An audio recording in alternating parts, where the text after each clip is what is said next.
महाराष्ट्राने गेल्या 350 वर्षापूर्वी 3-3 पातशाया ह्या उभ्या महाराष्ट्राच्या मातीत गाडलेल्या आहे. हा इतिहास महाराष्ट्राने बघितलेला आहे.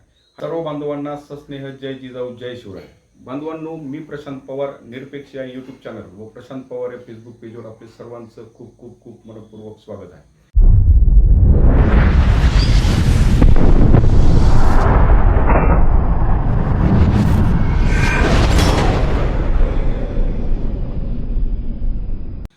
बांधवांनो, काल 9व्या दिवशी महाराष्ट्राचे संघर्ष योद्धा, मराठ्यांचे संघर्ष योद्धा, मराठ्यांचं काळीज माननीय मनोजदादा जरांगे पाटील यांनी उभ्या महाराष्ट्रातील जो मराठा समाज आहे याच्या आग्रहास्तव काल उपोषण, त्यांनी आमरण उपोषण सोडलेलं आहे.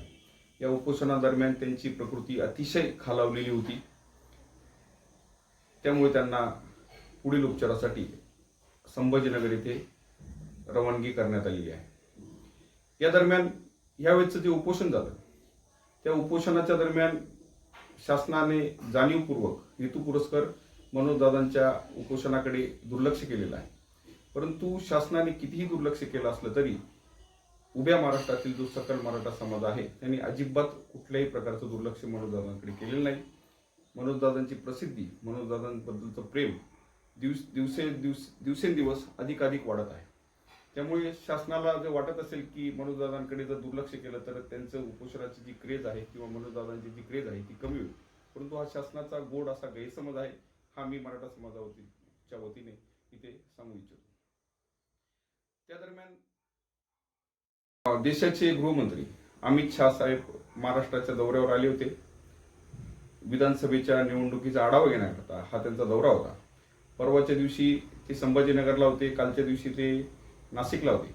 परंतु परवाच्या दिवशी संभाजीनगरला असताना त्यांनी एक वक्तव्य केलं की आमच्या काळात सुद्धा पटेल समाजाचं आंदोलन झालं, राजस्थानमध्ये गुज्जर समाजाचं आंदोलन झालं, पण हे आंदोलन पद्धतशीर मोडीत काढत आम्ही निवडणुका जिंकल्या, असं त्यांचा हा हेतू होता.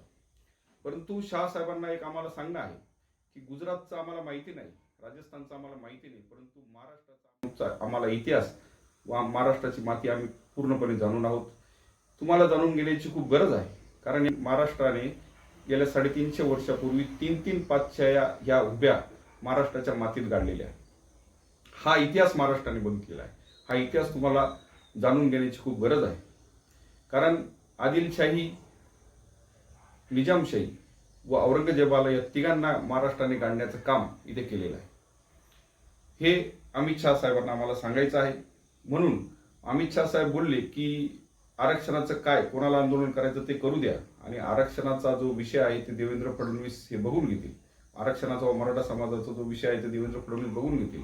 त्यांना पुन्हा एकदा एक सांगणं आहे की देवेंद्र फडणवीसांनी जर बघितलं असतं, देवेंद्र फडणवीसांनी जर योग्य न्याय दिला असता, तर गेल्या अनेक वर्षांपासून जे आंदोलन चालू आहे, या 1 वर्षापासून हे आमरण उपोषण चालू आहे, तर हा तिढा कधीच सुटला असता. परंतु जाणीवपूर्वक हेतुपुरस्सर हा तिढा त्यांना सोडायचा नाहीये व मराठा समाजाकडे हेतुपुरस्सर त्यांना दुर्लक्ष करायचं आहे.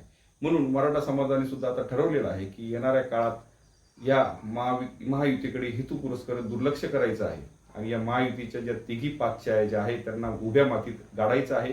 हा इतिहासाची पुनरावृत्ती मराठा समाज पुन्हा एकदा मनोजदादा जरांगे पाटलांच्या माध्यमातून घडवणार आहे. इथे मी इथे नमूद करतो व इथेच थांबतो.